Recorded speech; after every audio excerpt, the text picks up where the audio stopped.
Hi everyone, this is Studio X, and in this video I will be showing you how to create nice and stylish YouTube thumbnails for your YouTube videos. So the first step is I'm going to be showing you how to set up your layout in Photoshop so you can see your thumbnails the way they will be showing up on YouTube. So first let's create our dimensions for it. So we're going to go to File, New, and we're going to make our project be 1920 by 1080 with a resolution of 300 pixels per inch, and I'm just going to hit OK. So as you can see now we have a white rectangle with our gray background. So the problem with that is that YouTube is not on a gray background, so whatever picture you're going to be seeing here isn't going to be represented the same way that you see it on the YouTube page. So what you can do is you can right click on this and you can do select custom color, and you can just choose white, hit OK, and now you're seeing it on a white background because YouTube has a white background. So now that you can see your rectangular image here the same way it shows up on YouTube, now you need to be able to see it scaled the same way that it is on YouTube. So we're going to go to Window, Arrange, and you're going to do New Window for Untitled One because that's the name of this file. So now that you have two windows for it, you're going to go to Window, Arrange, and you're going to do 2 up vertical. You can do 2 up horizontal as well, but I think vertical is a good comparison.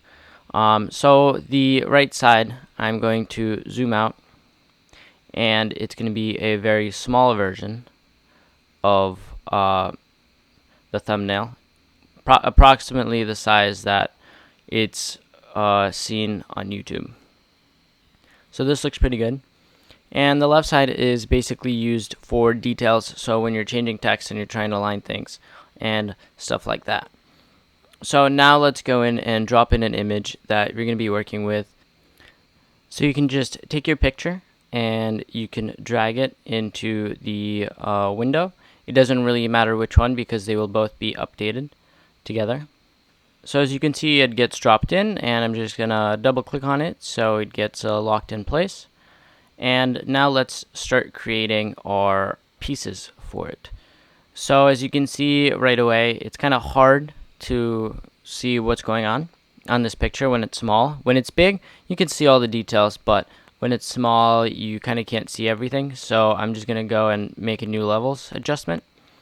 And I'm just going to make a couple of small corrections. I'm just going to make it just a little brighter, just so you can see those details on the picture when it's in the small size. So as you can already see, it's already helpful having a small version of the image compared to a big one, because in a big one you can clearly see all the elements, but when it's small, the dark really overpowers the white. So you can see the flare very well, but the details in the shirt, like all these little triangles and stuff, you can't really see.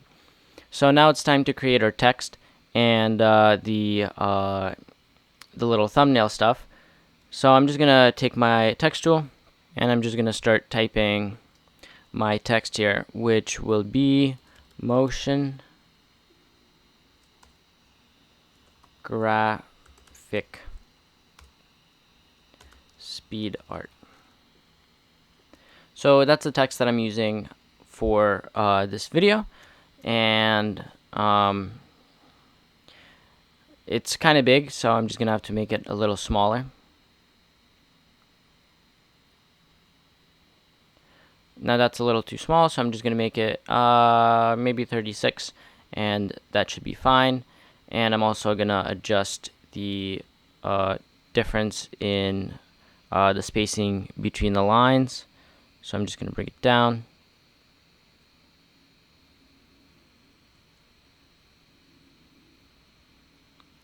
So that's looking pretty good.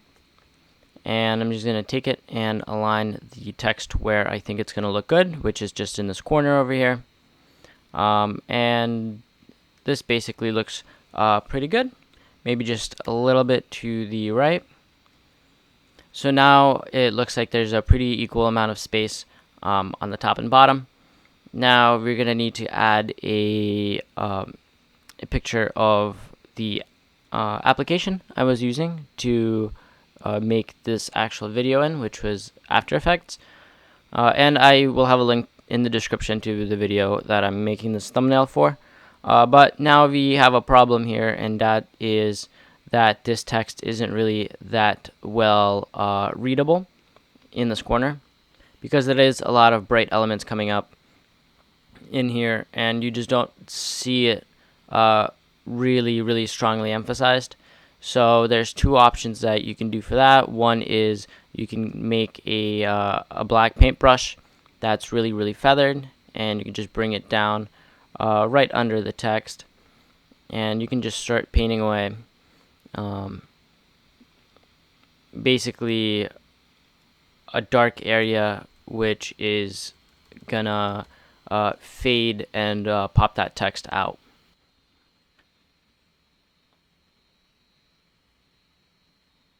So, and I'm just going to adjust the opacity of that. Usually I go to like 60% or so, sometimes 50%. And you can see now you can read the text a lot more clearly here than without it. As you can see, there's quite a difference there in the visibility of the text.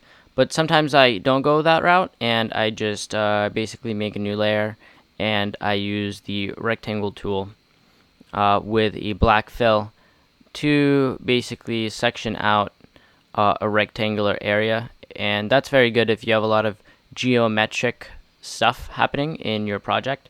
So in this case, you see there's a lot of lines, sharp text, and rectangular things. So I feel like that would be the best way to go for this project.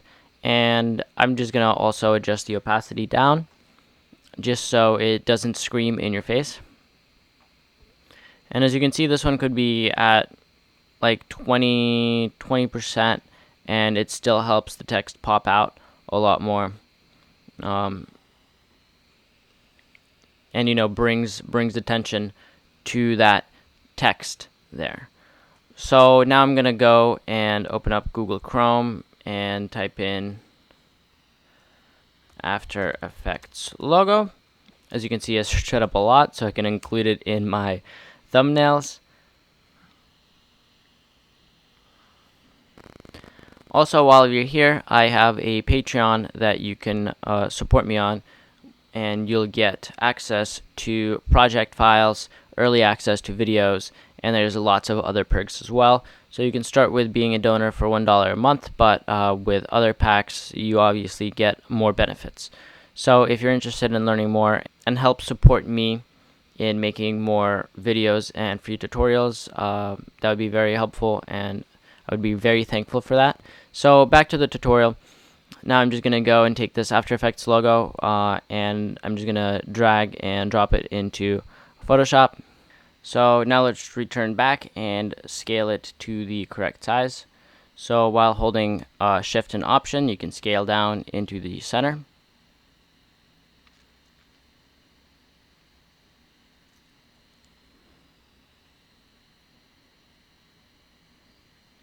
Now I'm just going to drag it to align with the text on the left side.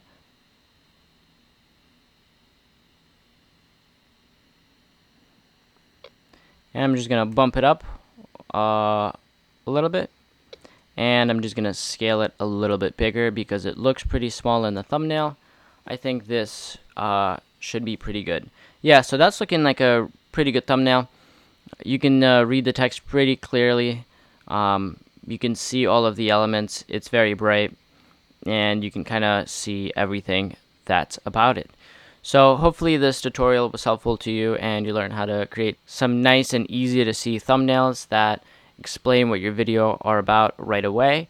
And if you found this tutorial helpful, please leave a thumbs up on this video and subscribe to my channel if you're not subscribed already. Once again, I have a Patreon if you're willing to support. I'll be very thankful if you do. So I'll see you guys in the next one. Bye.